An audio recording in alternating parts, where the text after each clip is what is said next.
Hey, Philip Dawson. Hey, Cam, it's great to see your grandfather out here. I wondered if you guys could maybe speak a little bit about how you guys change how you work maybe at a tournament versus his off weeks, and then kind of what you see the evolution of his swing long term, like where, I don't know, where he is and what the couple things you guys want to keep adapting. I think what we're going to do is really schedule it to where we're not working at tournaments. No. I don't want to do that anymore anyways, because we spent 3 days together in Orlando. I mean, we got more done just talking than we did even just hitting. So on tour, we got an interview at 10, got this, got to go play at 1. And you're really doing work when you're not supposed to be working. You know, the swing is where it needs to be now. It's just him getting a little bit more articulate at the little skill sets that he needs. So that would be my place, is to spend time not in the environment of a tournament, because he doesn't need a babysitter. He knows what's up. That would be my answer. Oh yeah, no, I totally agree. I think like this year I feel like we did a lot of searching for something that it was really there. It was kind of, we were just, like you said, picturing, I'm hitting it this way on the range, or I need to be hitting it this way, and if we're kind of attacking it from the wrong angle. Yeah, it's the first year that we had we had too much time with each other. Yeah. Right? Yeah. And so it had been about phone calls, about integrity and character and all these things, and then he would come in and see me. He would be too steep, and he would only be able to hit it one way, and then I'd put him on a high tee and make him flip 9-irons off it as we listen to music. It's like, that's all it was. Yeah. So, but that's what happens. I mean, Justin Rose and I in 10 years have made like 7,000 wrong decisions. But as long as you say, hey, look, I don't think we're doing this right, and you're cool with it, then you move on from there. And we're grateful for some of those things, because they really led to, like, sometimes the problem with a plan is it gets in the way of what's supposed to happen. All right, I think we have one more question.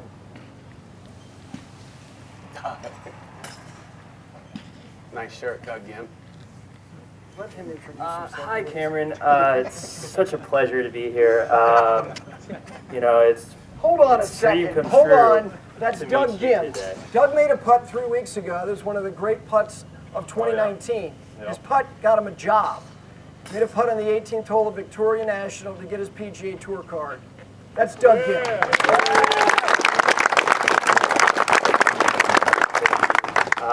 I'm so starstruck right now. I can't believe it. I got 2 questions for you. Do you find enjoyment of wearing the same clothes as me and making me look so much worse when we're in the locker room week in, week out? But in all seriousness, obviously, knowing you since we were like 15 or 16 years old, your name comes up a lot when it comes to hitting it really far. But I know you, and I know how good of a player you are. You know, in front of all the viewers, what is the one thing about your golf game, whether it's what you do on the golf course or how you carry yourself, what is the one thing that you want to differentiate yourself for the rest of the field or everyone who else plays on the tour?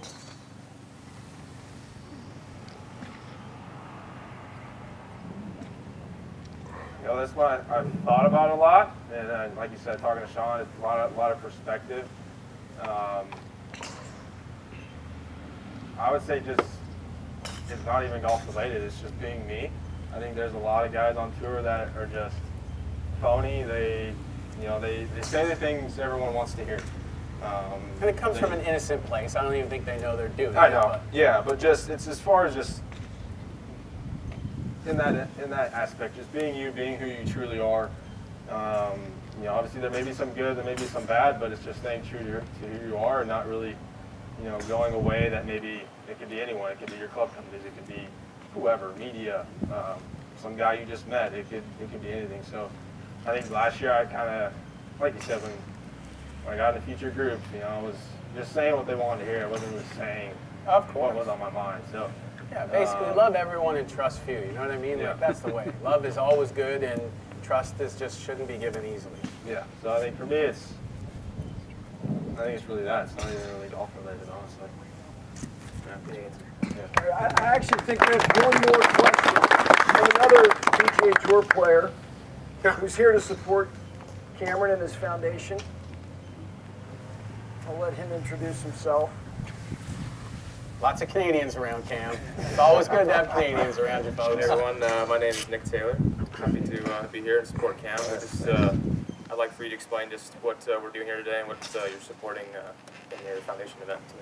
Yeah, so I mean, Cameron Champ Foundation, I turned pro 2 years ago. It's always been a dream of mine, but mainly, my father's. It's something he's always loved. Just always remember where we come from. Things were tough. It was, my parents had to sacrifice a lot to get me to where I am, a lot. Just to be able to give some of that back, to kids, just to give them a chance, whether that's golf. Obviously, we took over, Foothill Farms, the par 3 course, first course I ever played as a kid. And we'll use that to instill, just to have, some mentorship programs for the kids, just to get them out there into golf, whether they want to play golf in the end, or just just to have them around kids, and to have some positivity in their lives. So then also obviously down the road help other kids ask for aspiring golfers, whether they want to make it there, just to give them a chance. Because I don't think there's many parents like my parents who would have given up that much to let me play. So I always thank them for that. So yeah. Yeah, imagine that.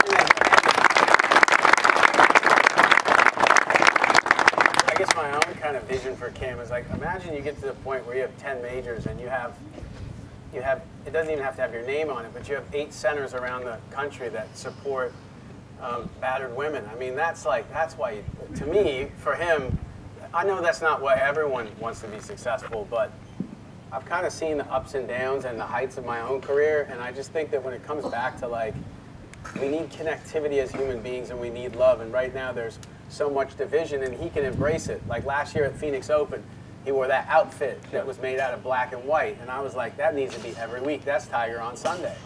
Because just for me, it's just like you said, it was an interview we did with Nike when I was at headquarters, and I was just truthful. I'm like, I'm not trying to be disrespectful, but I'm going to be respectful and not say the wrong things. But I couldn't tell you how many people didn't know why I was wearing 2 different color shoes. And that's, to me, that's the whole thing. I mean, the fact is, it's like, it's definitely always been a thing in this country, but we're all the same. Like, we all love our mom, and, we all need to drink water, and we're just so similar. So I think that when you can be at that point where he might have all that attention, I mean, look at Brooks Koepka's interviews. There's not been an American player who's been least liked by the media, and whatever. He didn't care. He doesn't care. He's like, this slow play's a joke. It's so, I get bored from the 5th to the 11th hole, right? And so Rory's been that way too. The older Rory's got, the more he's got that way. But media, coaching, all that, I get it if you're trying to build a brand, but let the brand be your career rather than the perception of who you are. And I think that let's be the anti-aspect of that. Be true to yourself.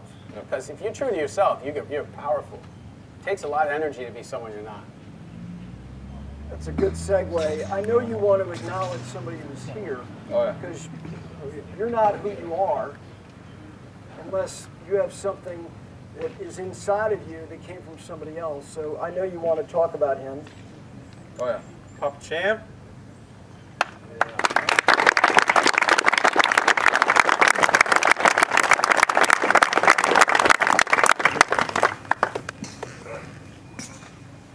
Just let it go.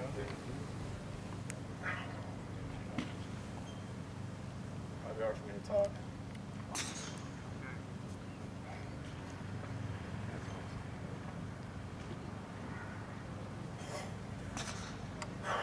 As he's trying to find the words, I know that he means everything to him. And Papa Champ, we all thank you, knowing Cameron, is that you took him to a par 3 course when he was a kid, and he thought he was supposed to drive it on the green all the time, and it really worked out.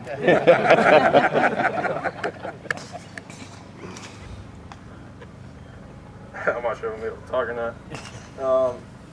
No, but I mean, Papa Champ, man. I mean, he's the one that started me. He's when I was a kid, I always wanted to go over to Papa's house, hit balls, hang out with Grandma. Grandma was a hoot.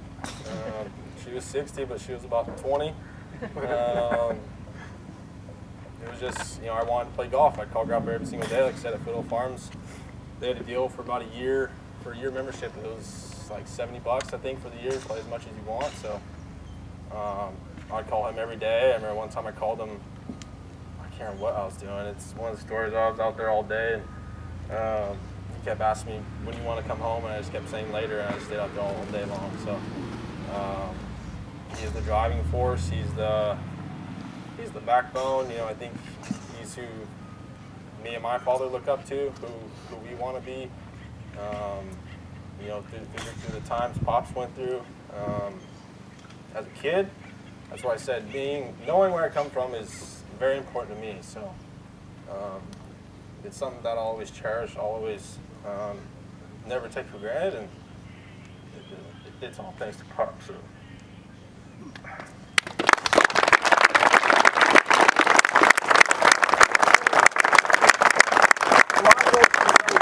Weeks, months without seeing somebody show what it feels like to love something or someone that much. It's a great thing to see. It is. So thanks.